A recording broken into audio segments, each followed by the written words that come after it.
Hey everybody, welcome to Obscurities and Miniatures. I had promised you a while back that I was going to talk about the energy weapon Nyx suits from Crimson Steel Mechworks, and I never got around to it.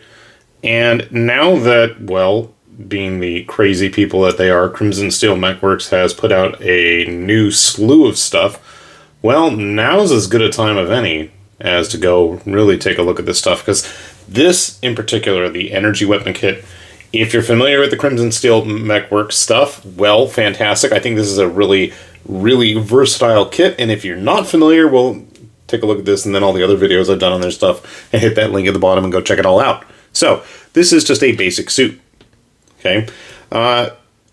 It has a lot of typical parts that you can see on many of the other Nyx suits. We've got a basic one right here.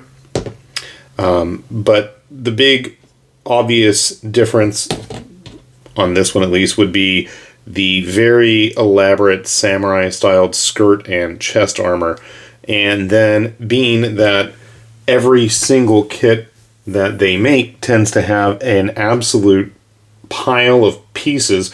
This set in particular has got some really crazy looking canopy covers. One of the cool things about these canopy covers is they're totally optional, and if you wish, you can just, well, slap one of the regular heads in there, the pilot heads from the various suits, whatever you really want, and it totally works. Because that's one of the coolest things about Crimson Steel Mechworks figures, is they are absolutely super, ultra modular and compatible with each other.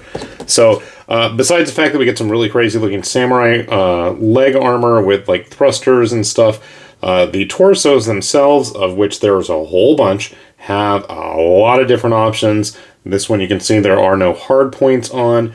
There are plenty that have hard points, and what was really cool about this kit actually is it was a bit of a game changer in that they have multi hard point adapters.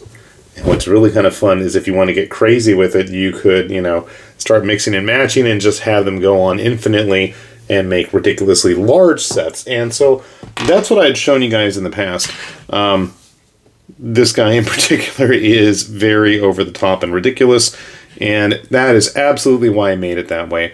One of the neat things about this set is there's a lot of wrist-mounted weaponry. There are all sorts of energy collection, dispersal, ammunition-based stuff. So you can see this guy is going all electric nodes there. Playing around some more. One of the other neat things about this set is we got more manipulator arms. So you can see with this guy here, using the multi hardpoint adapters, was able to put in a whole extra Dr. Octopus set of extra arms. So if I'm coming up with stuff like that, I'm sure plenty of you guys out there are going to come up with even weirder things. And to me, that's half the fun of these kits. And the head, and nothing to glued on, by the way, the head here is actually, I believe, not even from the energy weapon set. It just looked crazy and weird, which was absolutely appropriate. I want to say that came from the Scrappers set, which was another recent release, where they're literally just wearing kind of trashy components. It's got like a pillow strap to him, plastic bags, oil can parts. This is a cool kit as well, because it's one of the first that not only do they have the manipulator arms still, they have these modular covered ones, kind of like, wrapped in, I don't know, paper bags or something. But it's got an adapter here at the end, which then has a whole bunch of different modular weapon options for close quarter combat, which is kind of fun, and there's a ton of bizarre ones. So, seeing that it was very samurai-like, I decided, well, that Scrapper kit also had some helicopter sword blades where they were like off the, propeller, so I decided, why don't we try making a samurai-styled figure? Now, I wanted to put some thrusters on the back there. These are actually cannons from the energy weapon set. They look like they serve the purpose pretty well. I know that the high mobility set, or was it the space set, had a bunch of thrusters, so we'll have to dig through those files at some point and grab some more stuff there.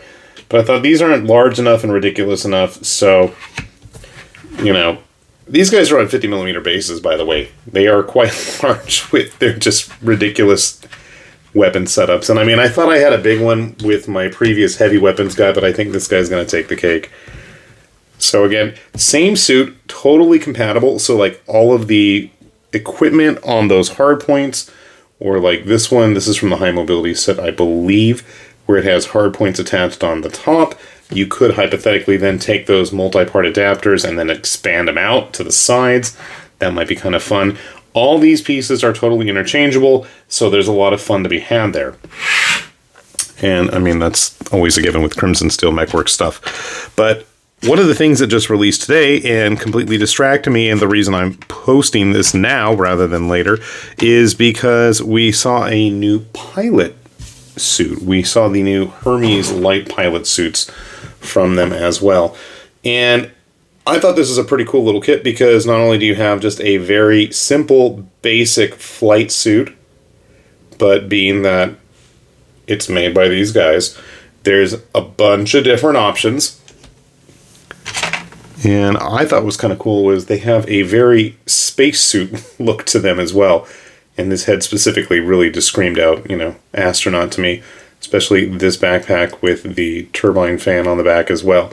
So they had a bunch of different backpacks attached to torsos, which I thought was a kind of a fun little touch. So if you want them bulked out, you can have, you know, various types like that. If you want a bit more simpler look, those are available as well. Can I figure out? Oh, yeah, he's got like a shoulder pack there. And as usual, there are a bunch of different options for weapons and stuff. And I mean, they are to scale. One of the cool things is, as I said earlier, if you don't want to use those canopies, you can whip out some of the very fun and strange looking heads. This is a head from the Hermes suits.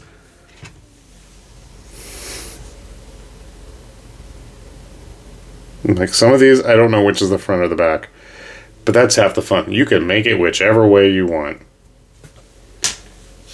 So, as always, a lot of fun to be had there. If you guys haven't had a chance to check out stuff from Crimson Steel Mechworks, I absolutely recommend it. I'm going to have to get some of those wrist-mounted weapons on that guy. I was going to say, there's all kinds of weird, funky things. I know one of the other sets had, like, wrist-mounted thrusters or, like, equipment.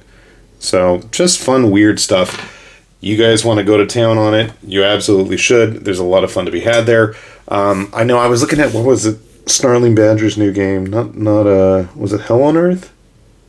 I don't remember what it was called, but it was like mechs versus demons, and I'm like, I am absolutely going to be putting all of these guys out on the table. And I thought it'd be kind of fun. Maybe, I'm not saying definitely, but maybe what we're going to try to do, since it is summer vacation here, is actually try to set up some kind of a actual game recording once some of this stuff's painted. So there's definitely a lot of fun, interesting parts to be had in these kits.